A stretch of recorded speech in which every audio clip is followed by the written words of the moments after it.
In a small town where dreams often rust like old car parts, James Miller spends his nights in a dimly lit garage, piecing together hope from spare metal and determination. By day, he fixes cars to make ends meet. But when he meets Sarah Thompson and her twin children, both unable to walk due to a rare condition, something changes in his weathered heart. Night after night, he works tirelessly, designing and building a device that could help them walk. What he doesn't know is that his simple act of kindness is about to intersect with a story of wealth, regret, and redemption. When a private jet touches down in their quiet town, it brings more than just the twins' estranged billionaire mother. It brings a chance to heal wounds deeper than any medical condition. But can a mother's wealth ever match the richness of a stranger's compassion? Before we jump back in, tell us where you're tuning in from. And if this story touches you, make sure you're subscribed, because tomorrow I've saved something extra special for you. The morning sun filtered through dusty windows, casting long shadows across James Miller's workbench. His calloused hands moved with practiced precision over an old Chevy's engine, each movement deliberate and sure. At 58, he wore his age like a well-earned badge, silver threading through his dark hair, laugh lines etched deeper with each passing year. The photograph on his workbench caught the morning light, making Margaret's smile seem almost alive again. 10 years had passed since cancer took her, but some mornings, like this one, the ache felt fresh as yesterday. She'd always told him his hands were meant for more than just fixing engines. They were meant for making miracles. "Your daddy was a watchmaker," she'd say, watching him work late into the night.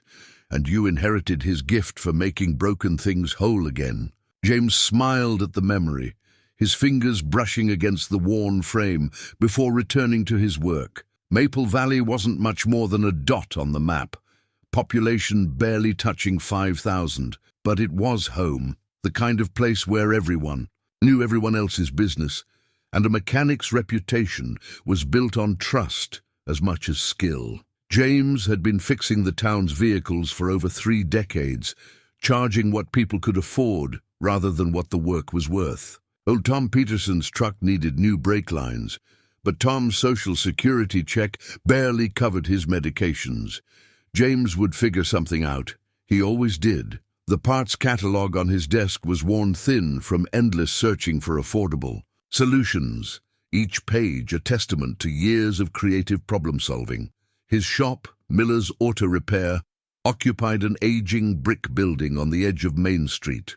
The faded sign above the door had needed repainting for years, but somehow there was always something more pressing. The morning light revealed the familiar dance of dust motes in the air, the walls lined with tools collected over a lifetime, each with its own story. The bell above the door chimed, and Mary Chen from the diner across the street walked in, carrying a paper bag that filled the shop with the aroma of fresh coffee and homemade muffins. "Thought you might have skipped breakfast again," she said, setting the bag on his desk.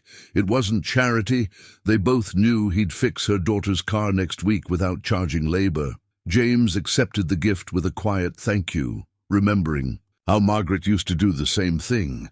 The town had rallied around him after her passing, showing up with casseroles and company until the sharp edges of grief began to soften. That's just what people did here. They looked after their own. The morning passed in a comfortable rhythm of oil changes and minor repairs. Each car that came through his doors carried its own story.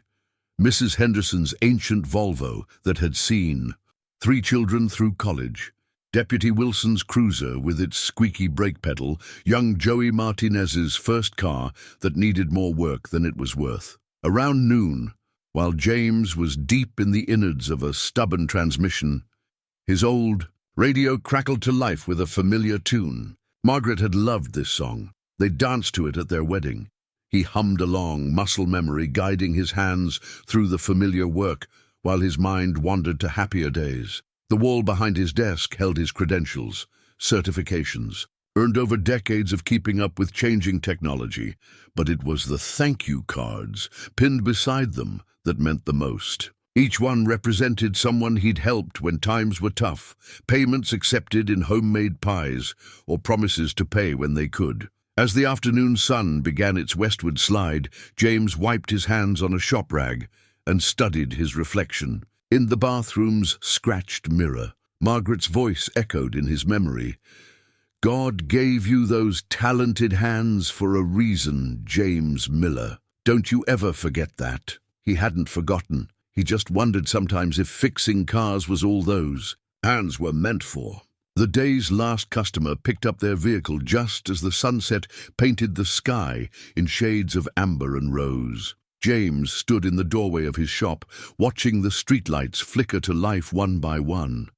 Tomorrow would bring new challenges, new problems to solve. But for now, in the quiet of the evening, he felt content knowing he'd done what he could to keep his little corner of the world running smoothly. The Wednesday morning that changed everything started like any other. James was checking the inventory of spare parts when an unfamiliar sound caught his attention.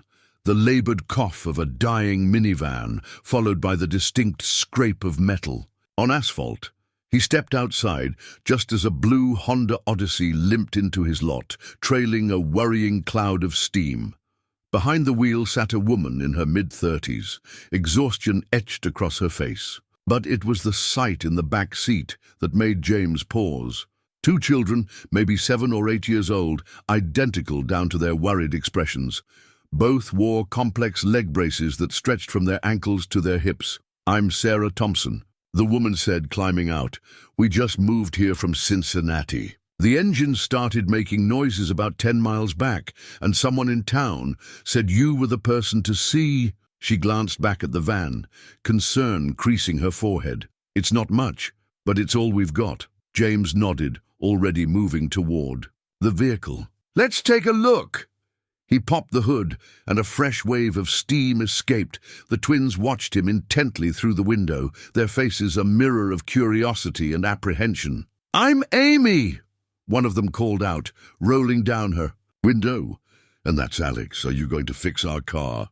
"That's the plan," James replied, noting how their mother's shoulders relaxed slightly at his gentle tone. The engine told a story of neglect, not from lack of care, but from lack of means. The timing belt was well past its replacement date. The radiator hose had split, and several other parts were hanging on by sheer determination. Sarah hovered nearby, twisting a worn wedding ring on her finger. "I know it needs work," she said softly. "We've been saving for repairs, but with the kids' medical bills." She trailed off, the unfinished sentence heavy with unspoken burdens. James straightened up, wiping his hands. "The good news is, it's fixable. The bad news is, it'll take a few hours. There's a diner across the street." "We can't really leave the van," Sarah interrupted. "The kids' wheelchairs are specialized, and I can't manage them both alone in public without the ramp." For the first time, James noticed the mechanical lift installed in the back of the van. He thought of his empty waiting room, with its threadbare couch and ancient magazines. "Tell you what, let's make you folks comfortable inside. I've got some old puzzles in the back that Margaret, my late wife, used to keep for customers." Kids. The process of getting the twins inside was a careful orchestration. James watched as Sarah operated the lift with practiced efficiency, though he could see the toll it took on her. The twins remained cheerful despite the awkward process, making quiet jokes to each other as their wheelchairs were maneuvered through. "The shop door. It's called spinal muscular atrophy," Sarah explained later, while the twins worked on a puzzle of the Grand Canyon. "Type 3. They were diagnosed when they were 4. The braces help, but," she gestured to the wheelchairs, "some days are better than others." James nodded, thinking of the mechanical lift in the van, the specialized wheelchairs, the complex braces. Each piece of equipment represented thousands of dollars, yet none gave these children the simple freedom of walking unassisted. As he worked on the van, he found himself watching the twins through his office window. Despite their physical limitations, they were bright and engaging, their laughter carrying across the shop as they challenged each other to find matching puzzle pieces. Every so often, One would adjust their position, the braces creaking with the movement. Those braces caught his attention. They were well designed but generic, mass-produced to fit a range of children. As a mechanic, James understood the importance of custom fitting. Every car had its quirks, its unique needs. These kids deserved something better, something made, just for them. By the time he finished the essential repairs on the van, charging only for parts and a token amount for labor, an idea had begun to take shape in his mind. He found himself studying the twins' movements, noting the way they compensated for their limitations, the specific points where additional support might make a difference. "Thank you," Sarah said, as she helped the twins back into the van. "You don't know what this means to us." James watched them drive away, the van running smoothly now, no longer trailing steam. But his mind was already elsewhere, filled with sketches and calculations, possibilities he hadn't considered in years. Margaret's words echoed in his memory. "God gave you those talented hands for a reason."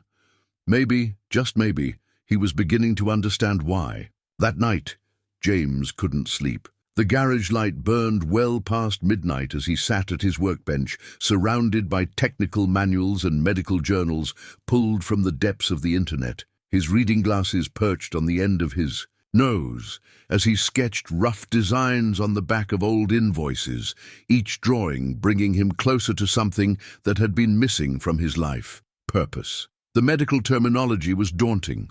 Words like neuromuscular junction and anterior. Horn cells swam before his eyes. But beneath the complex language lay a simple truth. SMA affected the signals between nerves and muscles, making them progressively weaker. The existing braces the twins wore were designed to compensate, but they were fighting against the children's natural movement patterns. "Think about it mechanically," he muttered to himself, a habit born from years of working alone. "It's about distribution of force, about working with the body's natural leverage points." His mind wandered to the hydraulic lifts in his shop, the way they could raise thousands of pounds with minimal effort when properly balanced. The sound of gravel crunching outside pulled him from his thoughts. Sarah Thompson's van appeared in the pool of light cast by his garage lamp. She stepped out, looking uncertain. "I saw the light," she said, gesturing to the garage. "I hope I'm not interrupting anything.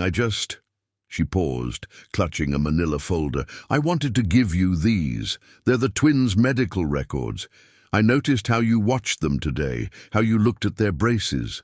I've seen that look before, on doctors, specialists, physical therapists. They all had ideas, but—" She trailed off, years of disappointment evident in her voice.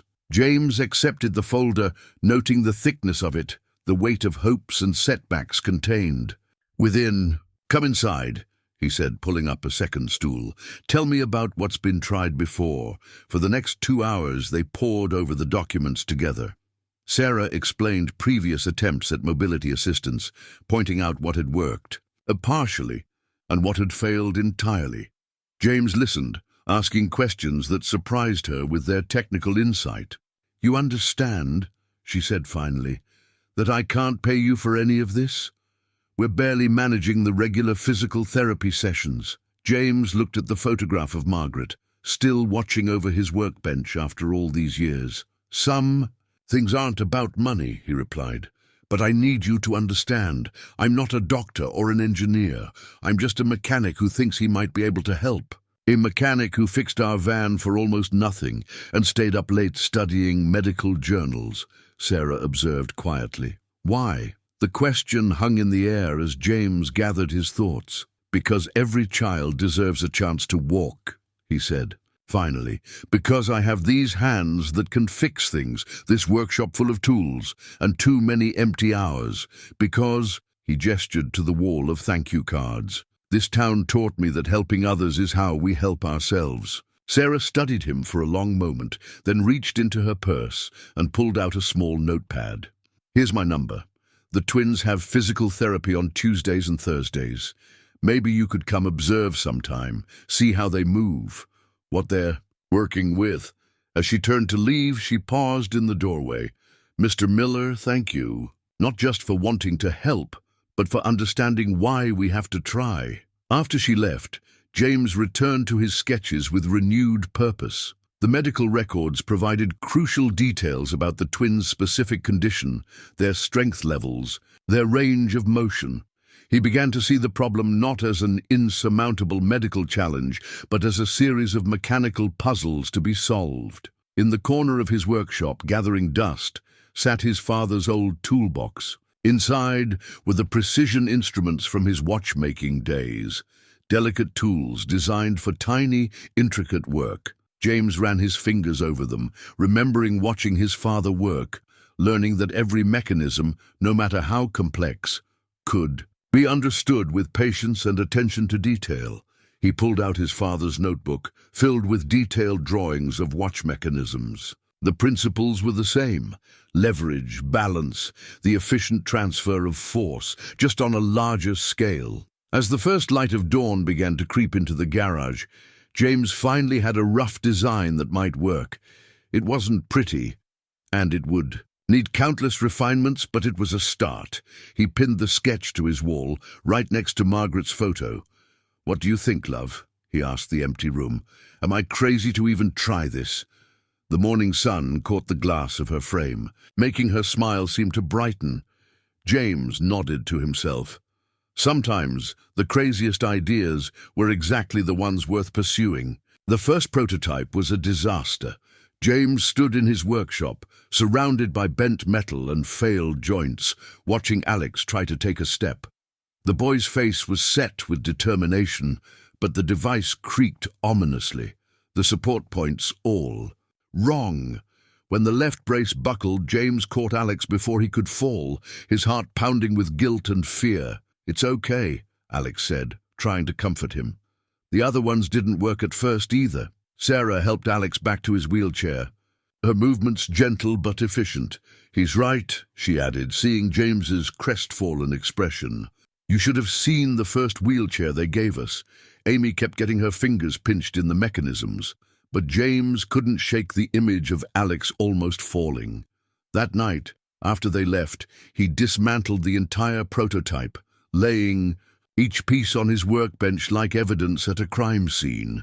The failure wasn't in the basic concept, it was in the execution. He'd been thinking too much like a mechanic, not enough like a watchmaker. "What would you do, Dad?" he muttered, opening his father's old notebook again. The yellowed pages contained more than just technical drawings.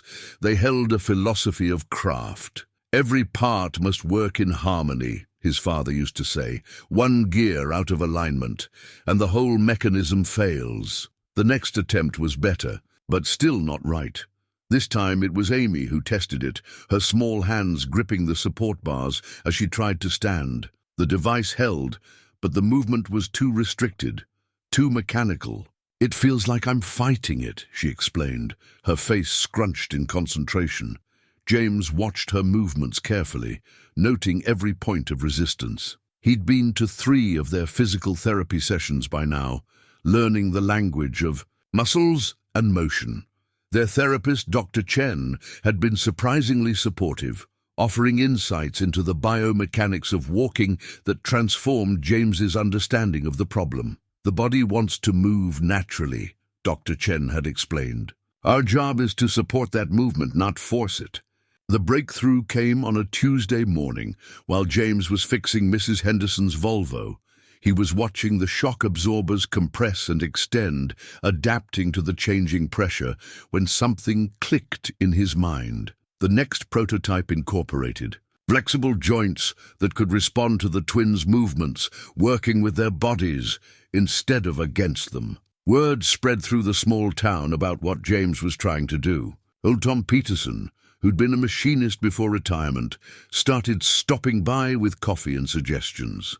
Mary from the diner brought her son Bobby, who was studying engineering in college and had access to computer design software. Even Deputy Wilson contributed, connecting James with his brother-in-law, who worked at a medical supply company. Each failure taught them something new. The 4th prototype was too heavy. The 5th wasn't stable enough. The 6th caused chafing at the support points, but with each attempt they got closer. The twins never lost their enthusiasm, treating each test like an adventure, their optimism a buffer against disappointment. Sarah watched it all with a mix of hope and protective concern. One evening, as James made adjustments to the latest version, she brought him dinner in a Tupperware container. "You know," she said, settling onto a nearby stool, "this is the first time I've seen them excited about trying something new in a long time. Usually, new medical equipment means pain and adjustment and frustration." James looked up from his work, noting the worry lines around her eyes that never quite went away. "I promise you," he said, "we won't go forward with anything that might hurt them." She nodded, then reached out and squeezed his hand briefly. "I know, that's why we trust you." That trust was a weight heavier than any metal in his shop, but it was also a source of strength. Each evening after the garage closed, James returned to his workbench, making tiny adjustments, refining connections, learning from each failure. The pile of discarded prototypes grew, but so did his understanding. "Progress isn't linear," his father used to say. "Sometimes you have to go backward to move forward." Looking at the scattered pieces of his latest attempt, James finally understood what he meant. Each failure wasn't an endpoint, it was a lesson, a step closer to success. The morning of the breakthrough dawned, clear and cool, autumn leaves scattering across the garage's concrete floor through the open door. James had been up since 4, driven by an idea that had jolted him from sleep, his father's watchmaking.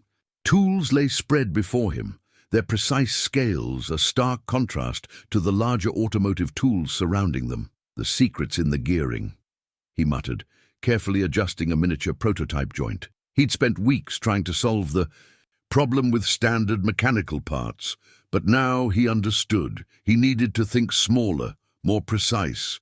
Using his father's tools, he'd created a system of tiny, interlocked gears that could distribute force more efficiently than anything he'd tried before. Bobby, Mary's engineering student son, arrived around 7, carrying fresh coffee and Danish. He stopped short when he saw the new design. "That's different," he said, studying the intricate mechanism. "Is that watch parts?" "Similar principle," James replied, demonstrating how the joint moved. "See how it adjusts to pressure? Like a good watch movement, it works with the natural rhythm of motion." He handed Bobby the technical drawings he'd stayed up all night completing. "Think it'll work?" Bobby ran the calculations through his laptop, double-checking James's measurements. "Theoretically, yes. But scaling it up while maintaining that level of precision..." He looked around the garage. "We'd need specialized equipment." As if on cue, old Tom Peterson's truck rattled into the lot. The retired machinist took one look at the designs and grinned. "Well, well, looks like my old precision lathe might get some use after all." The next few days passed in a blur of careful machining and assembly. Word spread through town about what was happening in James's garage. People stopped by throughout the day. Deputy Wilson bringing lunch, Mrs. Henderson offering her late husband's collection of precision tools, Mary keeping everyone supplied with coffee and encouragement. When Sarah brought the twins for the first test, the garage was unusually quiet.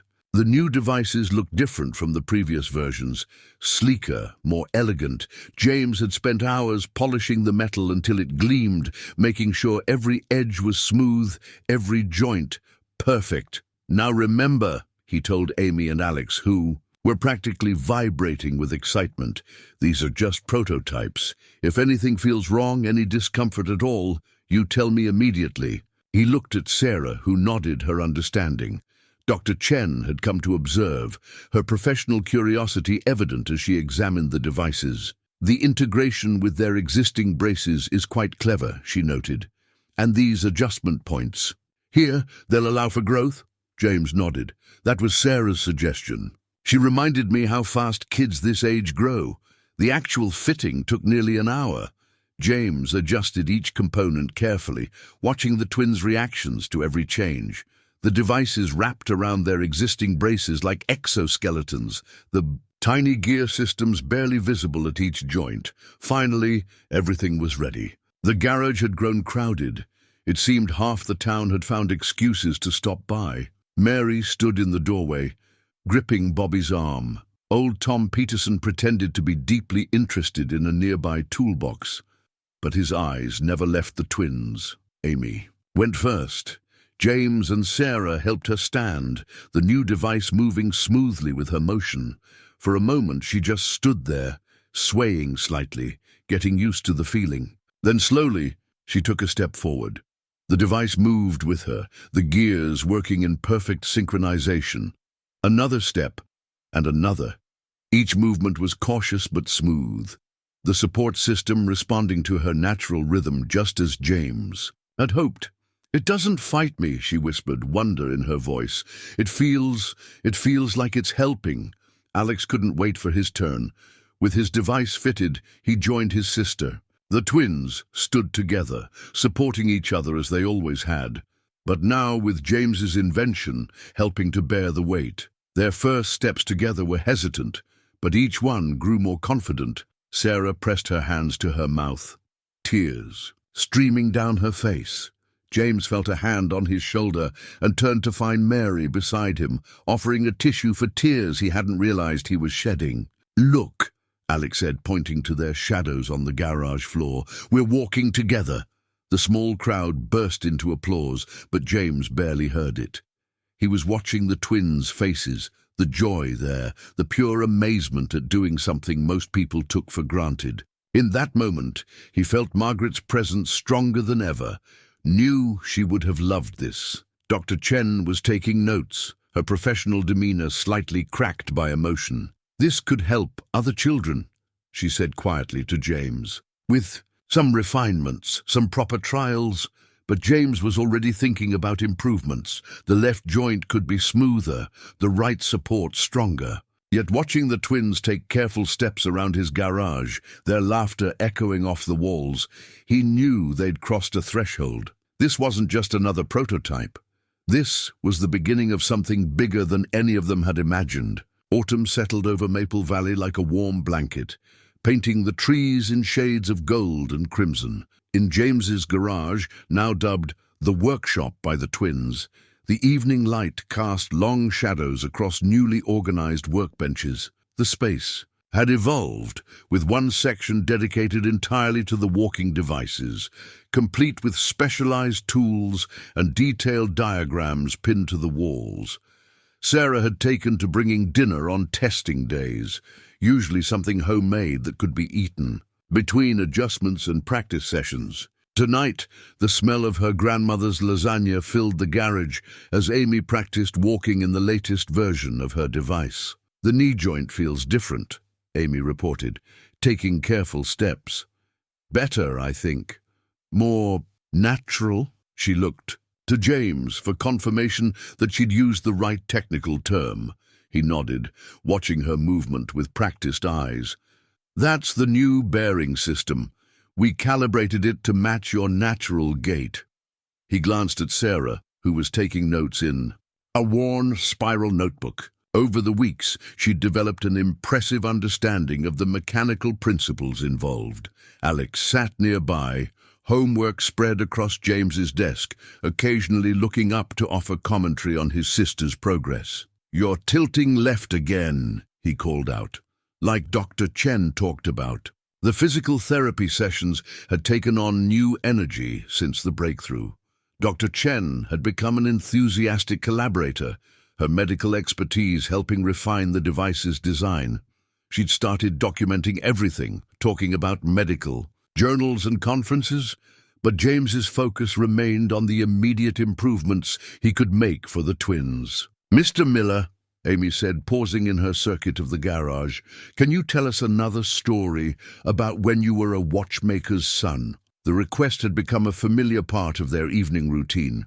James's stories about learning his father's. Her craft seemed to fascinate the twins, perhaps because they recognized something of their own journey in those tales of patience and precision. "Well," he began, adjusting a support strap as he spoke, "there was this one time my father was working on a pocket watch that belonged to a railroad conductor. He launched into the story, one of his favorites, about how his father had taught him that sometimes the smallest adjustments made the biggest difference. Sarah watched from her perch on the old office chair, her expression soft in the fading light.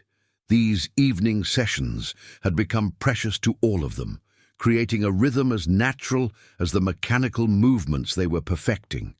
The twins' progress was steady now, each small improvement building on the last. Later, after the twins had been helped into their van for the drive home, Sarah lingered in the workshop. "James," she said, using his first name as she'd recently begun to do, "I've been thinking about what Dr. Chen said about other children who could benefit from this." He looked up from where he was cleaning his tools, a habit his father had instilled in him decades ago. "It's crossed my mind too," he admitted, "but that would mean patents, manufacturers, lawyers," she finished, "a whole world away from this workshop." She gestured around the garage that had become a second home to them all. "But don't you think we owe it to other families, other children?" The question hung in the air between them, heavy with possibility.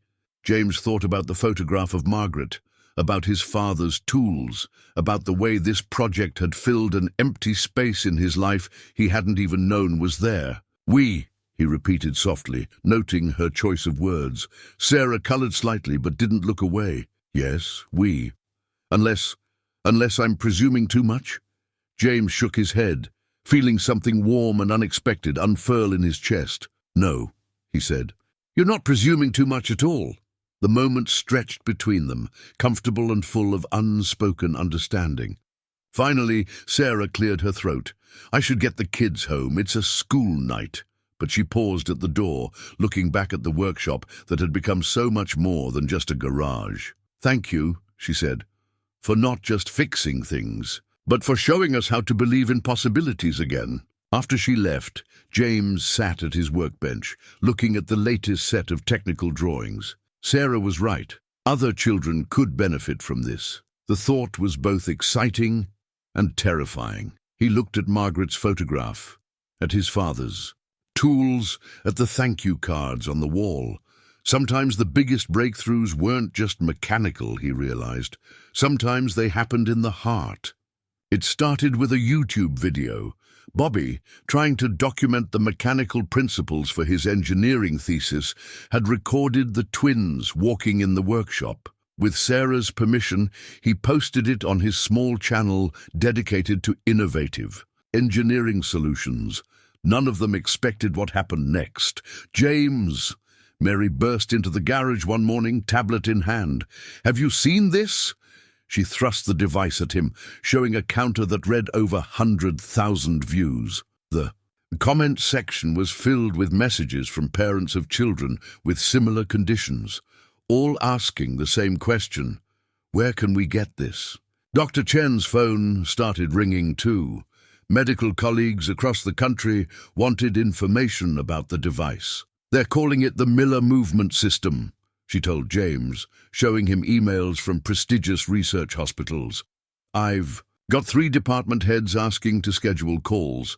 The local newspaper ran a front-page story: "Small-town mechanic's invention gives children hope." The journalist, Pete Martinez, had done a thoughtful job focusing on the human aspect of the story rather than just the technical achievement. He'd captured the way Alex's face lit up when describing his first independent steps, how Amy had started dancing with her mother in the workshop. Sarah found James staring at the article one evening, his expression troubled. "Having second thoughts?" she asked, settling into what had become her usual spot near his workbench. "Not about the device," he said slowly, "but all this attention. I'm just a mechanic who got lucky with an idea.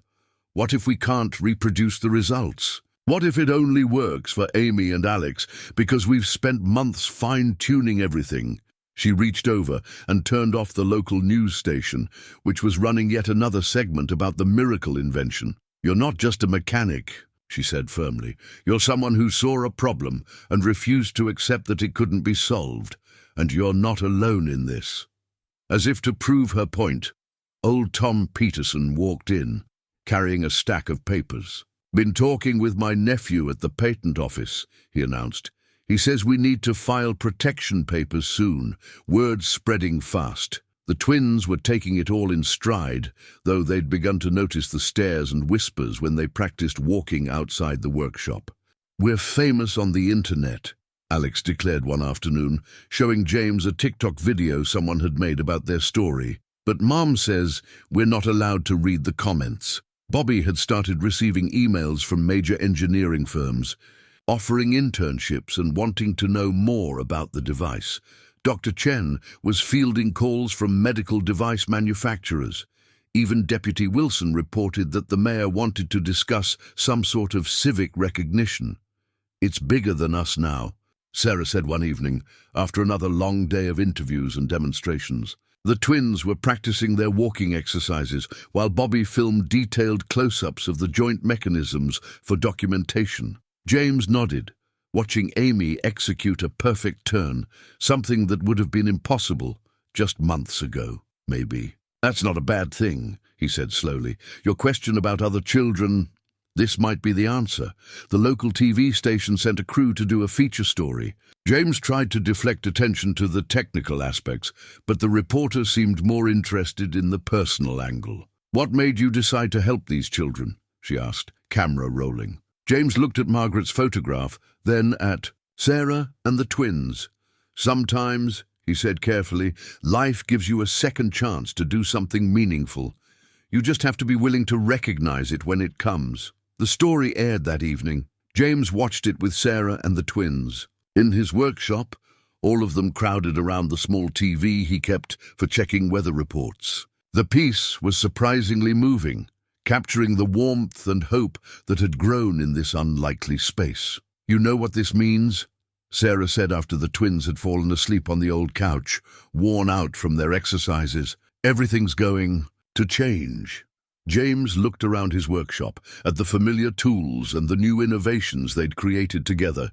Change was coming, sure as the seasons. But looking at Sarah in the gentle evening light, at the sleeping twins who had brought such purpose to his life, he realized that some changes were worth embracing. "Yes," he agreed, reaching for her hand, "but we'll face it together." The private jet touched down on Maple Valley's small airstrip on a crisp October morning, its sleek form incongruous against the backdrop of harvested cornfields and autumn trees. James was adjusting Amy's left support brace when Deputy Wilson's cruiser pulled up to the workshop, lights flashing but sirens silent. "Thought you should know," Wilson said, his usually casual demeanor tense. "Elizabeth Thompson just landed. Her driver's asking directions to your garage." Sarah, who had been helping Alex with his morning stretches, went very still. The twins exchanged glances, their expressions a mix of curiosity and concern. They'd never met their birth mother, had only seen her in occasional magazine photos featuring America's most successful women in tech. "Mom?" Amy asked quietly. "Are you okay?"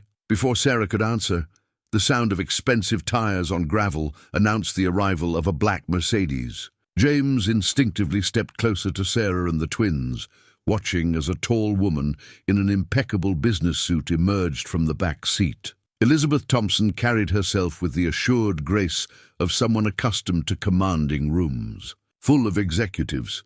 But as she took in the scene before her, her children standing with the help of James's devices, Sarah's protective stance, the modest workshop where everything had changed, something in her composed expression cracked. "They're walking," she whispered, one manicured hand covering her mouth. "I saw the video, but seeing it in person..." She took a step forward, then stopped, seemingly uncertain of her welcome. Alex, always the more outspoken twin, broke the tension. "Did you really fly here in a private jet? Was it scary? How fast did it go?" His genuine curiosity seemed to catch Elizabeth off guard, drawing a surprised laugh from her. "Yes, I did," she answered, her polished accent softening slightly. "And it wasn't scary at all. I could arrange for you to see it, if..." She glanced at Sarah, letting the offer hang incomplete in the air. Sarah's hand found James's arm, gripping it for support. "Why are you here, Elizabeth?" Her voice was steady, but James could feel her trembling. Elizabeth straightened, visibly gathering herself. "The video of your invention, Mr. Miller. It's everywhere in the medical technology community. I sit on the board of 3 major medical device manufacturers. When I saw my children walking," she paused, correcting herself. "When I saw the children walking, I knew I had to come." "They're not just the children," Sarah said quietly but firmly. "They're my children. I was there for every doctor's appointment, every setback, every small victory. Where were you?" The tension in the workshop could have been cut with a wrench. James noticed the twins drawing closer together, their bodies automatically adjusting their balance using the techniques he'd taught them. Even in stress, the devices were working perfectly. "You're right," Elizabeth said, surprising everyone. "I wasn't there. I told myself I was doing the right thing, focusing on building my company, thinking that success would somehow make up for my absence. Watching that video," she swallowed hard, "watching strangers on the internet celebrate their first steps I should have been here to see, I realized how much I've missed, how much I can never get back." She turned to James, her businesswoman's composure returning slightly. "Mr. Miller, what you've created here is remarkable. With proper development, FDA approval, mass production, this could help thousands of children. My companies have the resources to make that happen." James felt Sarah's grip on his arm tighten. He covered her hand with his own, the gesture natural and reassuring. "Mrs. Thompson," he said carefully, "this isn't just about the device, this is about family."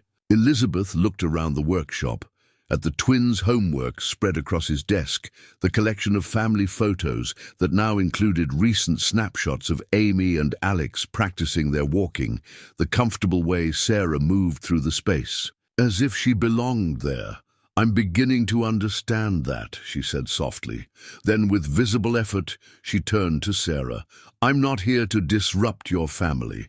I'm here because I'd like a chance to be part of it, in whatever way you'll allow.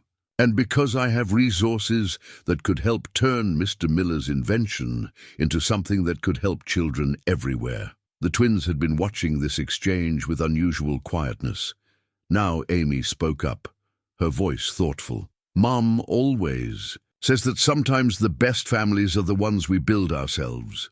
She looked at Sarah, then at James, then at Elizabeth. "Maybe there's room for one more person in ours." The wisdom in the child's words seemed to fill the workshop, softening the sharp edges of adult complications. Sarah's grip on James's arm relaxed slightly, and he saw Elizabeth blink rapidly, her composed facade cracking again. "Perhaps," Sarah said finally, "we should all sit down and talk. There's usually coffee in the workshop, isn't there, James?" He nodded, already moving toward the small coffee maker Mary had insisted on installing months ago. Sometimes the biggest conversation started with the smallest gestures of hospitality. The twins had been sent to Mary's diner for hot chocolate and pie, accompanied by Bobby, who understood without being told that the adults needed privacy. In the workshop, James poured coffee into a mismatched set of mugs, the evening sun casting long shadows through the windows. "I have the original adoption papers," Elizabeth said, placing a leather portfolio on the workbench. "I've kept everything." Her fingers trembled slightly as she opened it, revealing meticulously preserved documents. Sarah stared at the papers, her own copy worn and creased from years of reference. "You never contacted us. Not once in 8 years. I thought I was doing the right thing." Elizabeth's polished veneer cracked further. "The doctors said the SMA symptoms might not show until later. I was running a startup, working 20-hour days, barely keeping my head above water. When I saw their first muscle weakness symptoms," she stopped, composing herself. "I convinced myself they would have a better life with someone who could focus entirely on them." James watched Sarah's face, seeing the complex emotions play across it. He'd learned to read her expressions over these past months, knew the slight tightening around her eyes that meant she was holding back tears. "They did have a better life," Sarah said quietly, "but not because I could focus entirely on them. I worked 2 jobs, took online courses at night, learned everything I could about their condition. What they needed wasn't someone with more time or money. They needed someone who wouldn't give up on them. Elizabeth flinched at the implied accusation but nodded. I know. I've read every article, watched every video since the story broke. I saw how you fought for them, how this whole town rallied around them. She turned to James, how a stranger saw possibility where medical experts saw limitations. James isn't a stranger, Sarah said firmly.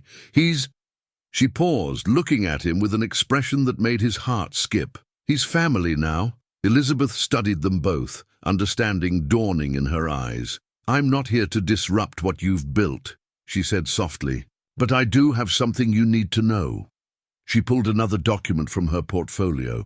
It's about their genetic history, my side of the family.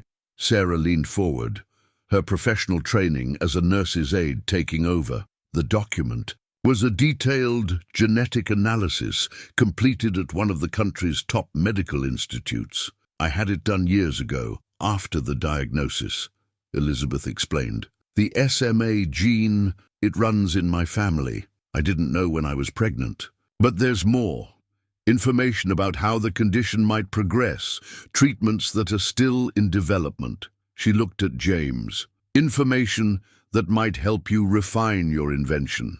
James studied the medical data, his mechanic's mind, already translating genetic information into potential mechanical adaptations. This could help us adjust for future changes in their muscle strength, he said thoughtfully. Maybe even build in features they won't need for years. That's why I brought it, Elizabeth said. Along with this, she produced another document. Preliminary paperwork for a medical device patent. My company's legal team drew this up. They've structured it to protect your invention while facilitating its development. You'd retain creative control with our resources behind you. Sarah's hand found. James is under the workbench. And what do you want in return? She asked, years of protective instinct evident in her voice. Elizabeth set her coffee mug down carefully. A chance, she said simply, not to replace anyone. I know that's impossible, but to be part of their lives, to contribute what I can, to help make this invention available to other children, she hesitated, then continued, to try to make up for my mistakes, even if I can never fully succeed. The workshop fell silent, except for the distant sound of evening traffic and the familiar creaks of cooling metal. James thought about his own journey, how losing Margaret had taught him that love could take many forms, that family wasn't always about blood. Sarah was looking at the genetic reports, her medical training warring with maternal protectiveness. This information, it could make a real difference in their treatment plan.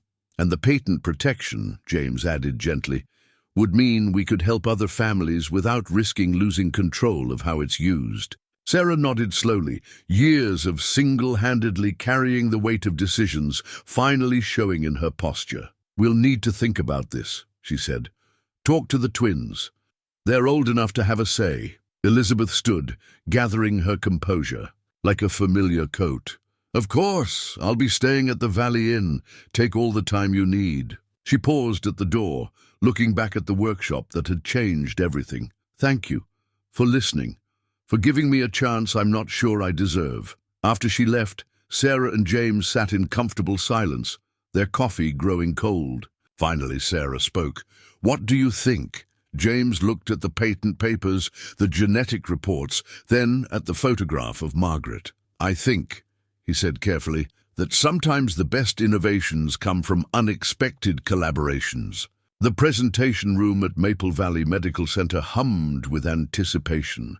Dr. Chen had arranged for a panel of specialists to evaluate James's invention, and Elizabeth had flown in a team of medical device engineers from her company. The twins sat with Sarah, wearing their latest devices, while James stood near his technical drawings, feeling oddly formal in the button-down shirt Mary had insisted he wear. The beauty of Mr. Miller's design, Dr. Chen was saying, lies in its adaptability to individual patients. Each device is custom calibrated to the user's specific movement patterns. She nodded to Amy, who demonstrated by walking across the room with growing confidence. The medical device team watched intently, taking notes on sleek tablets. Their lead engineer, Dr. Marcus, raised his hand. While the results are impressive, scaling this for mass production would require standardization. We're thinking modular components, preset sizes, automated manufacturing. James felt his jaw tighten. The customization isn't just a feature, it's fundamental to how it works. Each child's condition manifests differently. But think of the cost factor, Dr. Marcus countered. Custom fabrication for each patient, the price point would be prohibitive for most families. Elizabeth, who had been quietly observing, stepped forward. What if we could find a middle ground? Modular basic components with customizable elements? She turned to James. You've already refined the design process considerably since the first prototype. Alex raised his hand, surprising everyone. Can I say something? At Sarah's encouraging nod, he continued. When Mr. Miller was making our first devices, he kept saying how every little adjustment mattered. Like how Amy's left side needs more support than her right, but my right side needs more help than my left. The room fell silent, the simple wisdom of a child cutting through layers of technical discussion. James smiled, remembering similar conversations with his father about custom-fitted watch mechanisms. Dr. Chen seized the moment. What if we approach this like orthopedic surgery?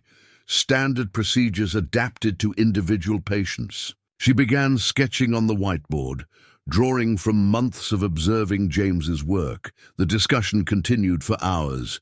Medical terminology mixed with engineering concepts as they explored possibilities. Sarah contributed insights from her daily experience with the twins, while Elizabeth's business acumen helped bridge the gap between idealism and practicality. During a break, James found himself standing with Elizabeth by the coffee machine. I understand your concern, she said quietly. You don't want to lose the human element that makes these devices work so well. He nodded, watching Sarah help the twins adjust their braces. It's not just about the mechanics. It's about understanding each child's unique needs, their hopes, their fears. Like how Amy favors her right side when she's tired, but pushes harder with her left when she's excited, Elizabeth observed, surprising him with her attention to detail. I've been watching them, learning what I missed. Across the room, Dr. Marcus was examining the twins' devices with professional interest. The precision of these joints is remarkable, he admitted.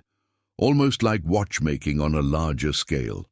That's exactly what it is, Sarah said, sharing a smile with James. His father was a watchmaker. He taught James that precision isn't just about measurements, it's about understanding the rhythm of movement. The afternoon session focused on practical considerations. Elizabeth's team presented market analysis, production capabilities, and distribution networks. The numbers were staggering. Thousands of children could potentially benefit. But with each slide, James saw the human element being reduced to data points and profit margins. Finally, he stood up. Before we go further, I need to show you something. He pulled out his father's old notebook, turning to a page filled with intricate drawings. My father used to say that a good watch does more than tell time. It becomes part of its owner's life, adapting to their movements, their habits. These devices need to do the same, Dr. Marcus frowned. That level of customization isn't commercially viable. Actually, Elizabeth interrupted, it might be. She pulled up a new presentation on her laptop. We've been developing AI-assisted manufacturing processes. What if we combined that with James's expertise, create a system that could analyze each child's specific needs and generate custom specifications? The room buzzed with renewed energy as possibilities emerged. Dr. Chen began outlining a testing protocol that would satisfy medical requirements while preserving the personal approach. Sarah and the twins shared their experiences, helping the Engineers understand the daily realities of living with the devices. As the meeting wound down, Amy approached the whiteboard where various designs were sketched. "Look," she said, pointing to one of James's drawings. "It's like a story about walking. Everyone's story is a little different." Her simple observation captured what James had been trying to express all along. He looked at Elizabeth, who nodded in understanding. Together, they might just find a way to help other children write their own stories of hope and mobility. The kitchen of Sarah's small house was crowded that evening, filled with the smell of pot roast and the weight of pending decisions. The twins sat at the dinner table, their devices carefully placed on the special stands James had made. Elizabeth, perched somewhat awkwardly on a kitchen chair, her elegant business attire contrasting with the homey surroundings. James stood by the sink, where he'd been helping Sarah with dishes, a domestic routine they'd fallen into without really noticing. "I think," Sarah said, placing the last plate in the cupboard, "we need to hear from everyone, including the twins." She sat down, unconsciously positioning herself between her children and Elizabeth. "This decision affects all of us." Amy and Alex exchanged one of their twin-speak glances that James had come to recognize. Alex spoke first, his voice thoughtful. "We've been writing in our journals about it, like Dr. Chen suggested. May we—" Elizabeth hesitated, then continued. "May we hear what you wrote?" Amy pulled out a spiral notebook decorated with spacecraft stickers. "I wrote about Jenny," she said. "Remember her from the children's hospital, Mom? The girl who couldn't play soccer anymore." She looked at her own legs, at the device that had changed everything. She should get to walk too. Alex's journal was covered in superhero drawings. "I wrote about how Mr. Miller makes each device special, like a superhero costume that's just for you." He glanced at Elizabeth. "But then I thought about all the other kids who need superhero costumes too." James felt his throat tighten. The twins' simple wisdom had a way of cutting through adult complications. Sarah reached over and squeezed his hand under the table, a gesture that didn't go unnoticed by Elizabeth. "The AI manufacturing process I proposed," Elizabeth said carefully. "It would let us maintain individual customization while reaching more children." James's expertise would be crucial. He'd train the system, oversee quality control, continue making improvements. But it would mean changes, Sarah pointed out. The workshop would become a real manufacturing facility. The quiet would be gone. "Our evenings—" She glanced at James, leaving the sentence unfinished. "Not necessarily," Elizabeth responded. "The main production could happen elsewhere. We could establish a research and development center here in Maple Valley, keep the workshop as a place for innovation, for special cases." She smiled slightly. "For superhero costume fittings." James moved to the window, looking out at the autumn evening. The workshop lights were visible in the distance, a beacon he'd followed every morning for decades. "Your company's lawyers," he said to Elizabeth. "They've reviewed everything?" "The patents would protect the original design principles." Elizabeth nodded. "They've structured it so you retain creative control. The customization process, the fundamental approach, it all stays true to your vision." She paused. "To your father's legacy of precision craftsmanship." Sarah stood up, her nurse's training evident in her practical tone. "We need to consider the medical aspects too. With proper manufacturing controls, more testing, we could gather data to improve the design, help children we haven't even met yet, like Jenny," Amy added softly. The kitchen fell silent except for the gentle hum of the refrigerator and the distant sound of evening traffic.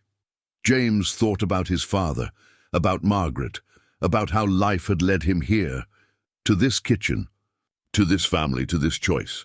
"Maybe," Alex said suddenly, "it's like when you taught us about balance, Mr. Miller, how you have to find just the right point between moving forward and staying steady." James smiled, remembering those early lessons.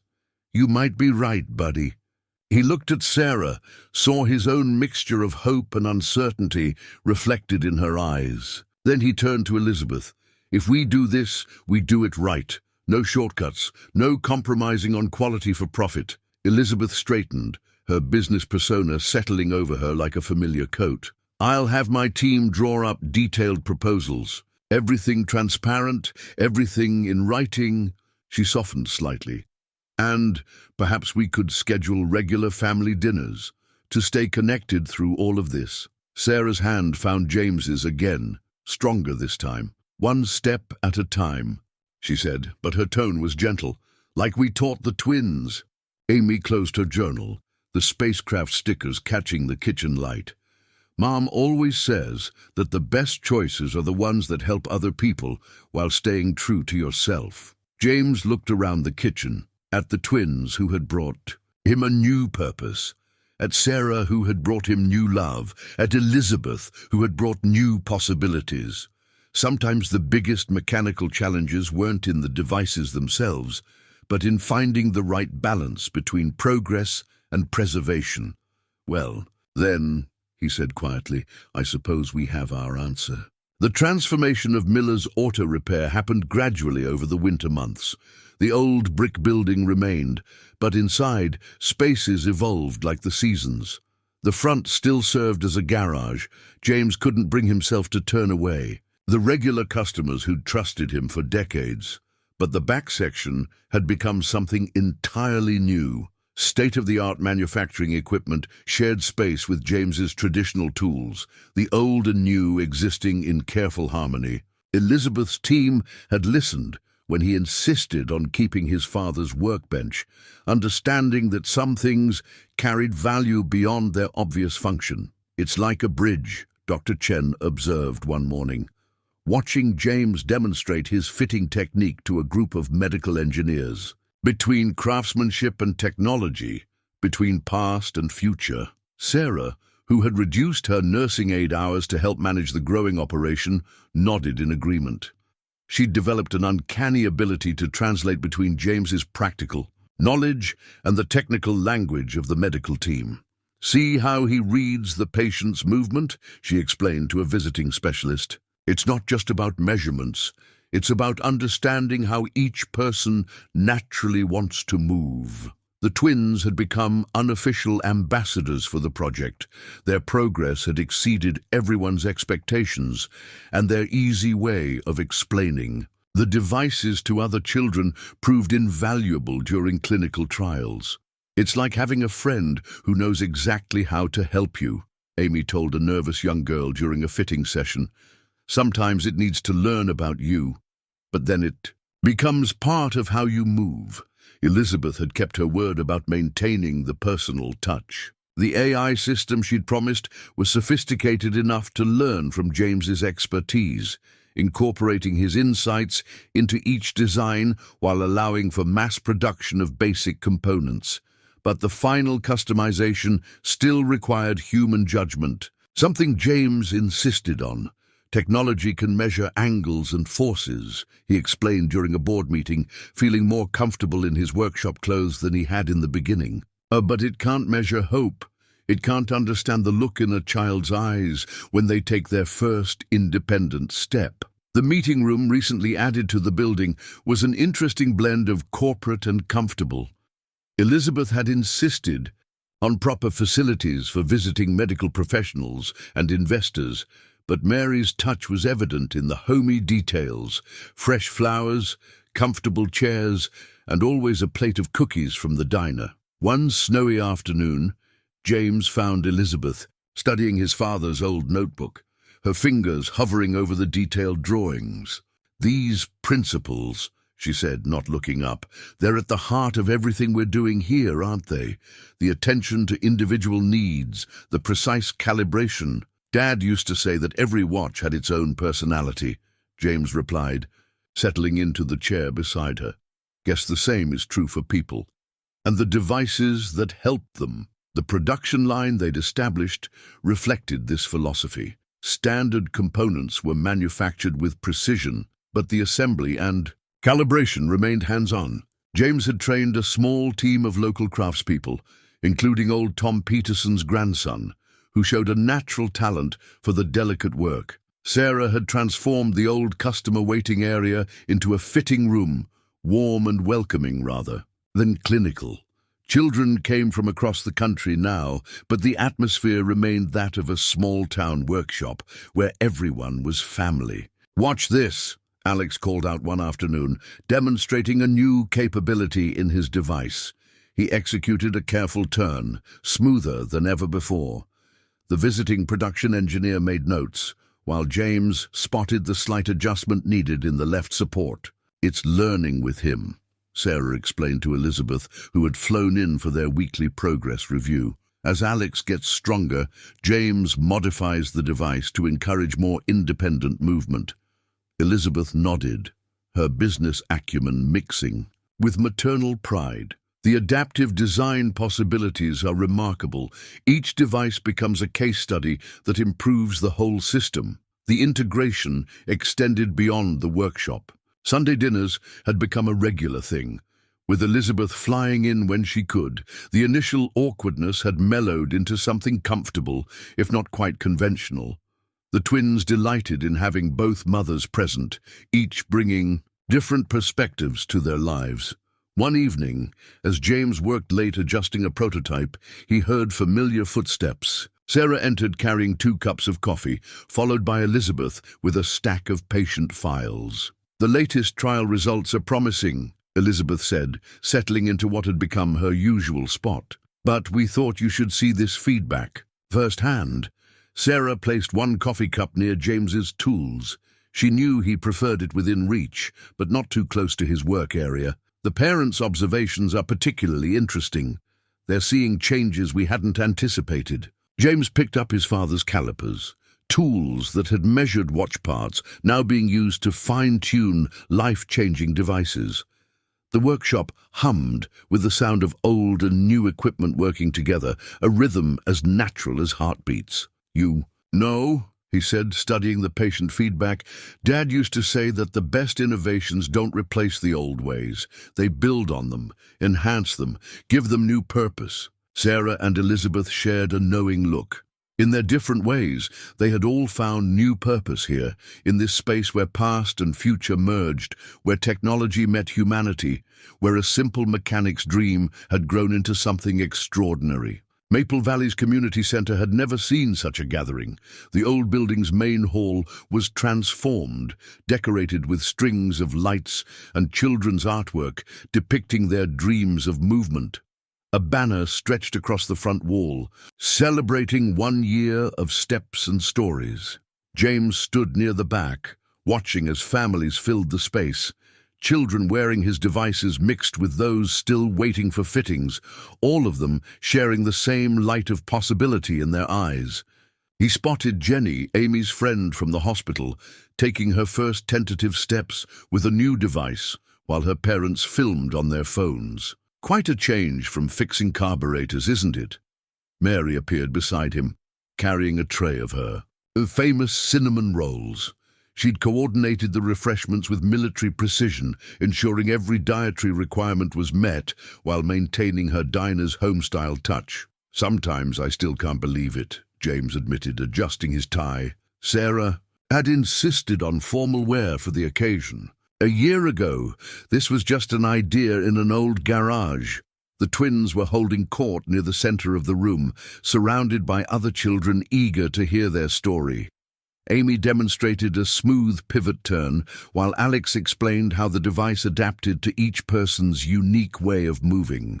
Their confidence had grown along with their mobility, but they'd maintained the gentle empathy that made them natural ambassadors for the project. Sarah and Elizabeth worked the room together. Their once awkward relationship evolved into an effective partnership.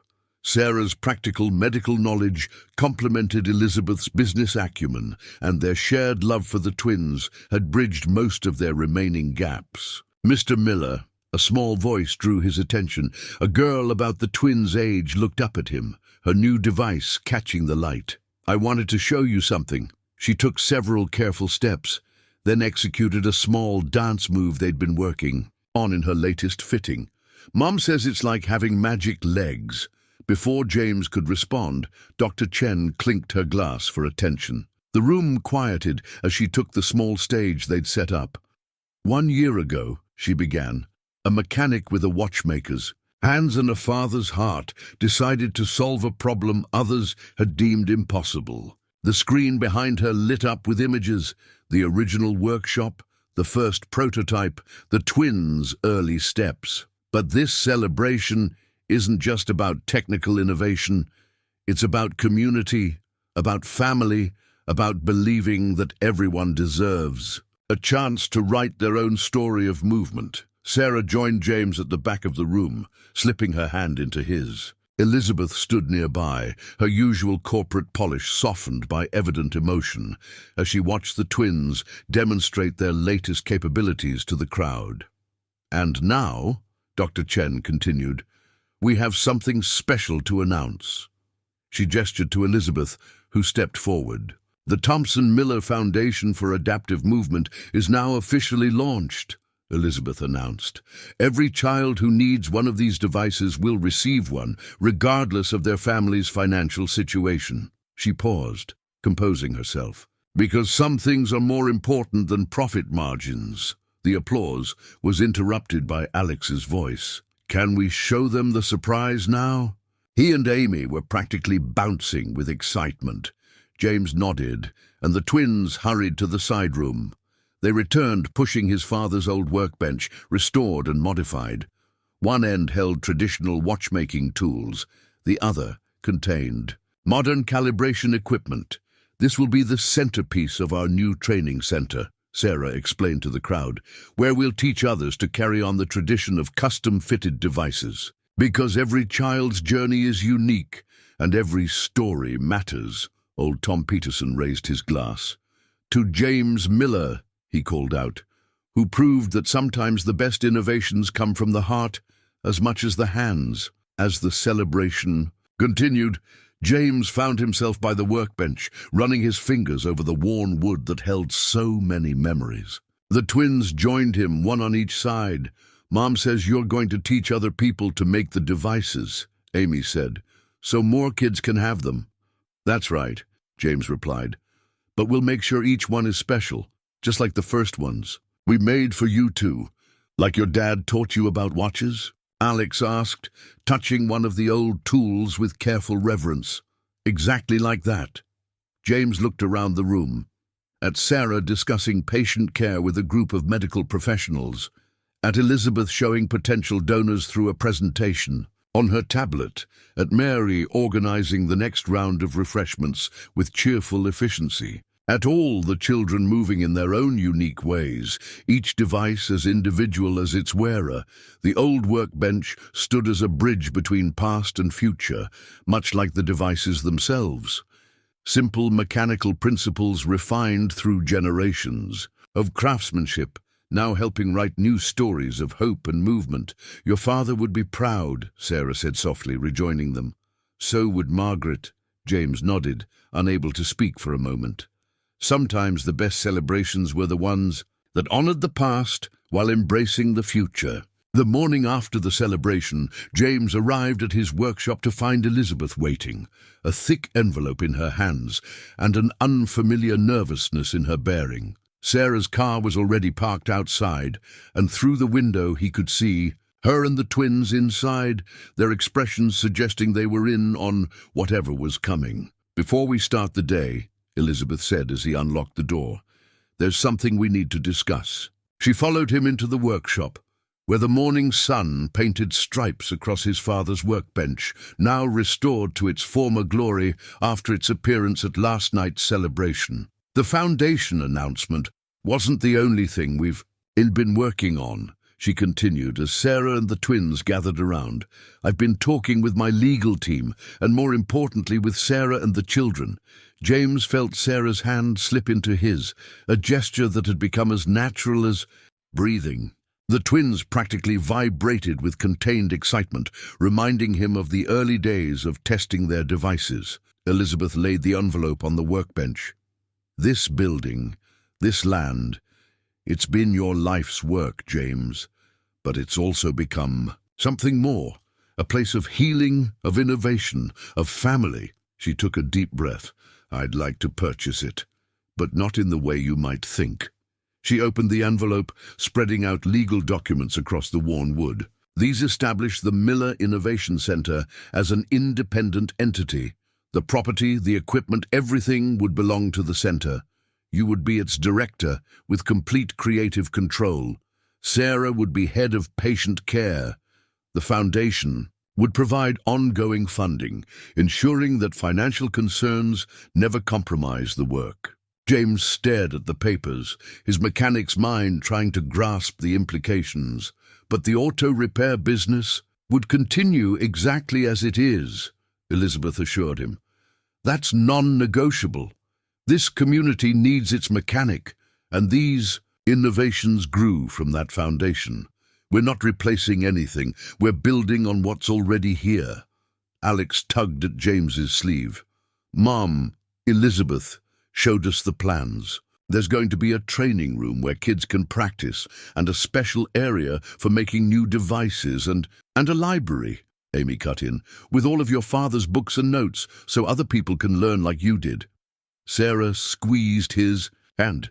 The center would be independent from Elizabeth's companies. All decisions would stay here with us, but we'd have the resources to help every child who needs it. James walked to the window, looking out at the familiar view that had changed so much in the past year. The morning sun caught the new sign. They'd installed, after the celebration, Miller Mobility Workshop. Below it, his father's old auto repair sign still hung, worn but proud. There's one more thing, Elizabeth said softly. She pulled out another document. This establishes a trust for the twins' medical care and education, but it also includes provisions for other children who need these devices. No family would ever have to choose between helping their child walk and paying their bills. James turned back to his workbench, the heart of everything he'd built. His father's tools lay next to modern calibration equipment, a perfect representation of what this place had become. He picked up one of the old calipers, remembering lessons learned decades ago. Dad used to say that the best gifts are the ones that keep giving, he said finally. That every watch he repaired would go on, keeping time long after he was gone, marking moments in people's lives. Sarah moved to stand beside him. This would be like that. Every child helped here would go on to touch other lives, create new possibilities. And we'd still be a family, Amy added earnestly, just a bigger one, with more stories to tell. James looked at Elizabeth, seeing past the polished exterior to the mother trying to create something meaningful from past regrets. You'd stay involved, not just with the funding, but with, he glanced at the twins, as much as everyone is comfortable with, she replied. I've learned that some roles are earned, not given. But I'd like to keep earning my place here. The morning light filled the workshop, catching the dust motes that danced between past and future. James thought about all the lives that had intersected in this space. His father's legacy, Margaret's memory, Sarah's strength, the twins' courage, Elizabeth's redemption, and countless children yet to come. Well, he said, a smile tugging at his lips, I suppose we'll need a bigger coffee maker. The twins whooped with joy, while Sarah's eyes glistened with happy tears. Elizabeth let out a breath she seemed to have been holding for weeks. But, James added, picking up his father's old notebook, we do this right. We keep the heart of it. Every device, every child, every story matters. That's why it has to be you leading it, Elizabeth said. You taught us all that the most important measurements are the ones you make with your heart. Outside, Maple Valley was waking up to a new day. Inside the workshop, a family, unconventional but unshakable, was embarking on a new chapter of their shared story. Spring came early to Maple Valley that year, bringing with it the sounds of construction as the Miller Innovation Center took shape. The original workshop remained the heart of the operation, but new wings grew from it organically, like branches from a sturdy trunk. James supervised every detail of the expansion, ensuring that each new addition served both function and spirit. The morning routine had evolved, but maintained its essence. James still arrived before dawn, starting the coffee maker that now served. A growing staff, Sarah's car would pull in next, followed by the small bus they'd arranged to bring the twins and other local children for morning therapy sessions. The smell of Mary's fresh-baked goods would waft in from the new break room she insisted on managing personally. "It's like a dance," Dr. Chen observed one morning, watching the smooth flow of activity. Everyone knowing their steps, but still able to improvise when needed. She wasn't wrong. The old garage space had become a carefully choreographed operation. In one area, James worked with his original auto repair customers, his skilled hands still maintaining the vehicles that had been his life's work for so long. In another, apprentice craftspeople learned the delicate art of device calibration, their workbenches arranged around his father's restored workspace like students around a teacher. Sarah had transformed the medical wing into a warm, welcoming space that felt more like a home than a clinic. Children came from across the country now, but each one received the same personal attention that Amy and Alex had gotten in those early days. "Remember how scared we were at first?" Amy asked her. Nervous new patient demonstrating a simple walking exercise. "Now watch this."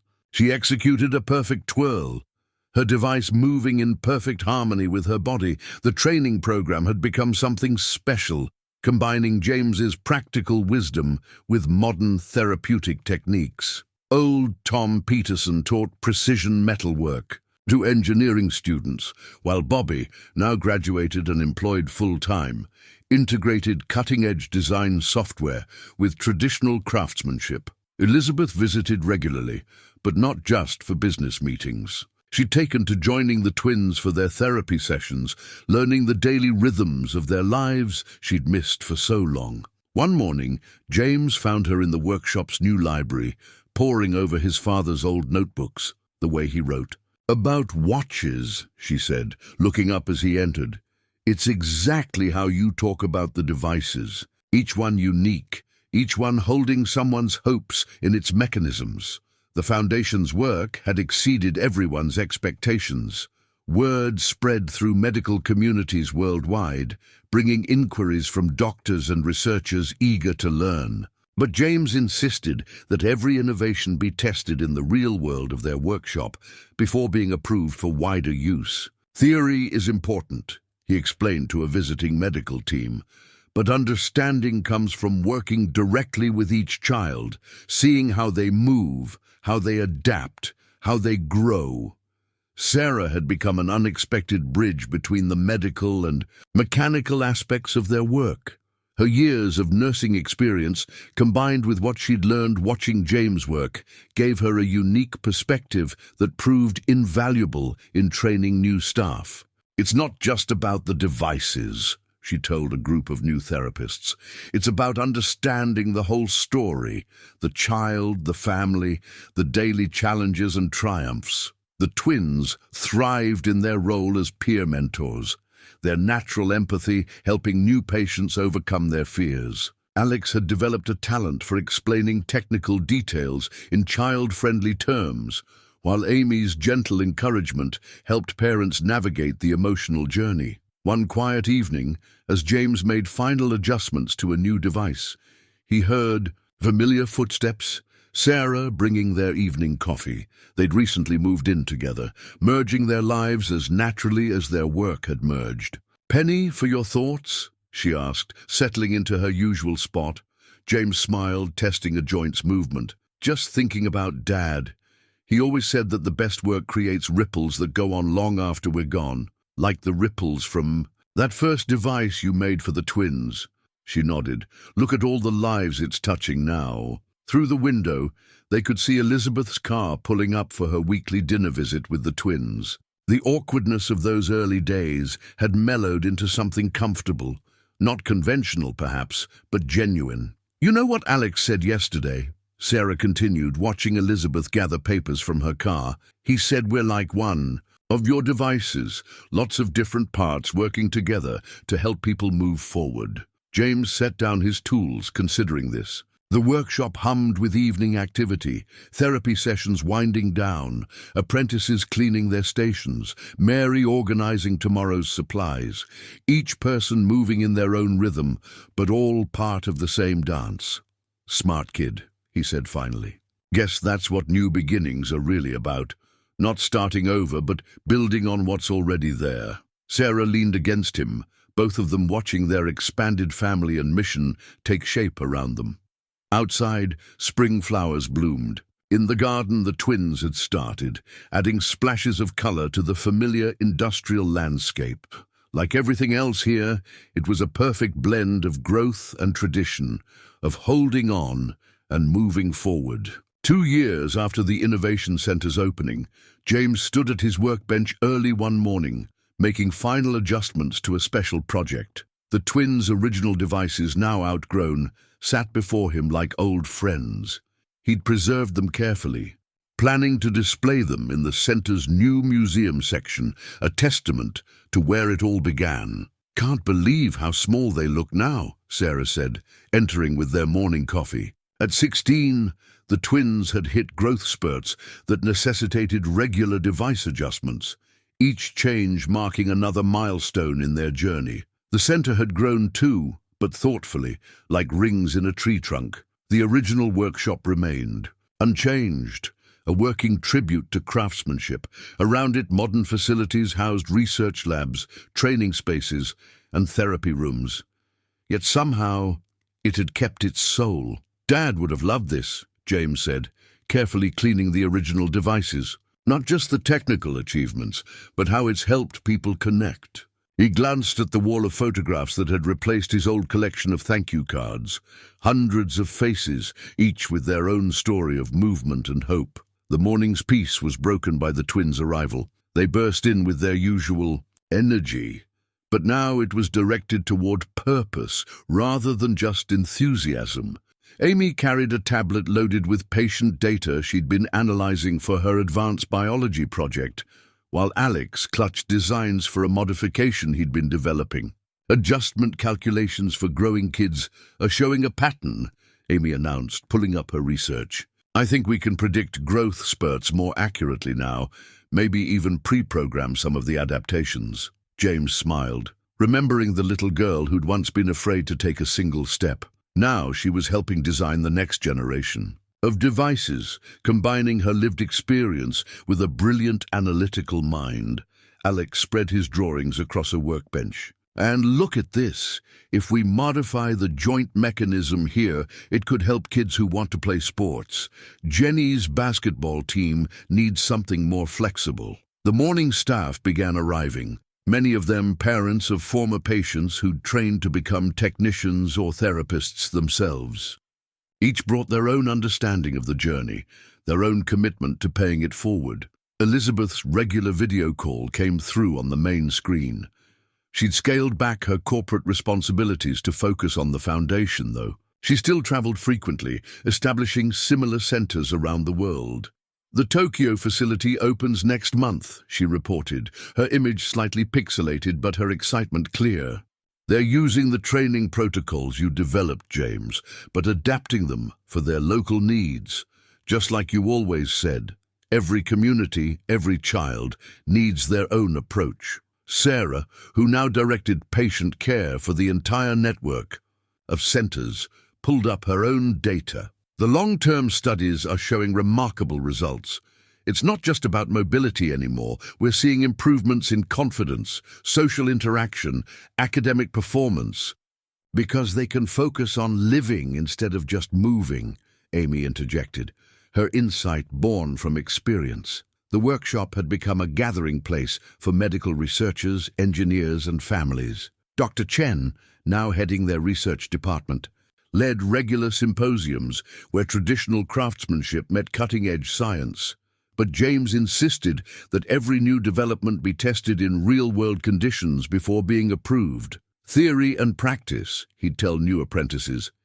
"They're like the gears in a good watch, both necessary, both working together." The twins had become living proof of this philosophy. Their devices had evolved with them, each adaptation reflecting their growing independence and ambitions. Amy was already talking about medical school, while Alex showed a natural talent for Engineering and design. Remember our first steps? Alex asked, looking at his old device. How everyone gathered in the workshop that day. James nodded, recalling the mix of fear and hope, the tentative first movements that had led to this moment. Mary still brought coffee and pastries every morning, though now she had a small army of helpers to feed. Old Tom Peterson still came, to teach precision work to new apprentices, his grandson now running their growing manufacturing facility.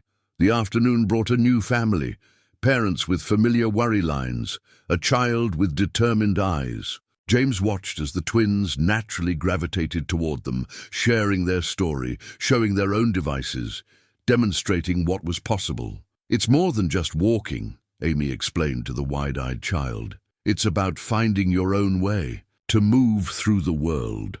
Sarah slipped her hand into James's as they watched. Their wedding bands caught the light, a quiet ceremony in the workshop 6 months ago, with the twins as best man and maid of honor, Elizabeth giving the bride away, and the whole community celebrating. You know what this reminds me of? Sarah said softly. That first day in your garage, when you looked at their braces and saw possibilities instead of problems. James squeezed her hand, watching as their family, biological, adopted, and chosen, moved. Through the space they'd created together, the future was unfolding before them, built on foundations of love, craftsmanship, and the simple belief that everyone deserved a chance to write their own story of movement. On a warm summer evening, the Miller Innovation Center hosted a special gathering. It had been 3 years since that first breakthrough in a humble garage, and the occasion called for celebration. Families from across the country had returned to share their stories, filling the space with laughter and movement. James stood at his father's workbench, now the centerpiece of the center's museum section, surrounded by 3 generations of tools. His father's watchmaking instruments, his own automotive tools, and the precise modern equipment developed for the devices. Each piece told part of their story. "Grandpa James," a small voice called out. Jenny's little sister Katie, one of their newest success stories, ran up to show off her latest achievement, a perfect pivot turn in her device. The title still felt new to him, but the twins had insisted that all the children should call him that. "It feels right," Amy had said, "because that's what you are to all of us, someone who helps us grow." Sarah approached with Elizabeth, both women carrying displays for the evening's presentation. Their relationship had evolved into a genuine friendship, each recognizing the unique role they played in the twins' lives. The family they'd built wasn't conventional, but it was real and strong. "The archives are ready," Elizabeth announced. She'd spent months documenting everything, from James's first sketches to the latest innovations. Every child who comes through here will know how it all began.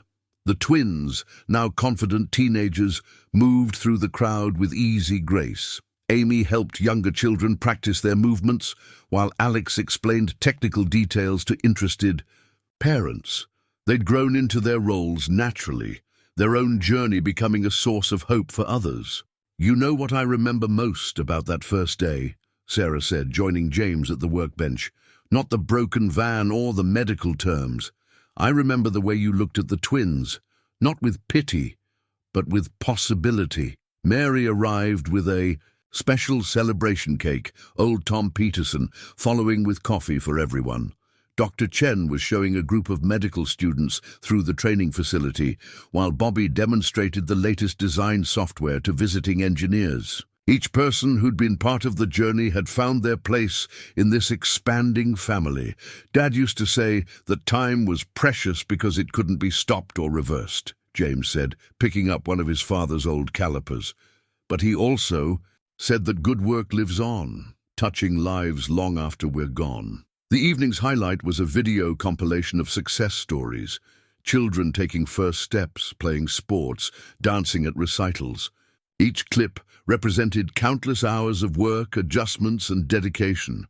But more than that, each showed a life transformed. 3 years ago, Amy addressed the gathered crowd, her voice strong and clear. "We thought we were just getting a walking device. Instead, We got a future, we got hope. She paused, looking at her parents, all of them. We got a family that keeps growing with every child who comes through these doors.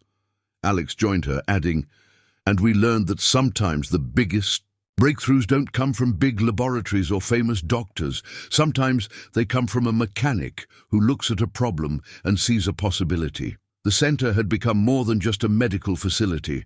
It was a place where engineering met, empathy, where science merged with soul. The original workshop remained unchanged, a reminder that the greatest innovations often start in the simplest places. As the evening wound down, James found himself back at his workbench. Sarah's hand slipped into his, a gesture that had become as natural as breathing.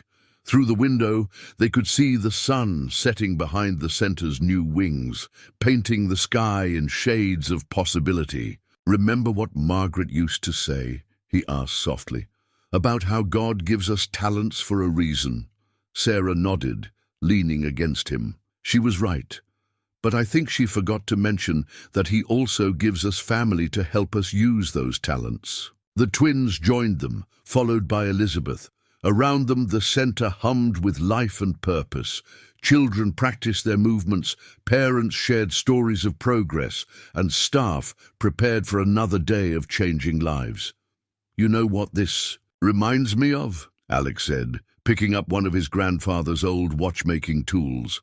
"All those stories you used to tell us about watches, how every piece has to work together to keep time moving forward." James looked at his family, the one he'd lost, the one he'd found, and the one they'd all built together. Each person a vital piece in something larger than themselves, all moving in harmony toward a future full of possibility. "Time moves forward," he agreed, "but love stays. And sometimes, if we're very lucky, it grows into something more beautiful than we ever imagined." Outside, a new family was arriving for their first consultation. Inside, the heart of the Miller Innovation Center. Read on, keeping time with the rhythm of hope, craftsmanship, and unconditional love.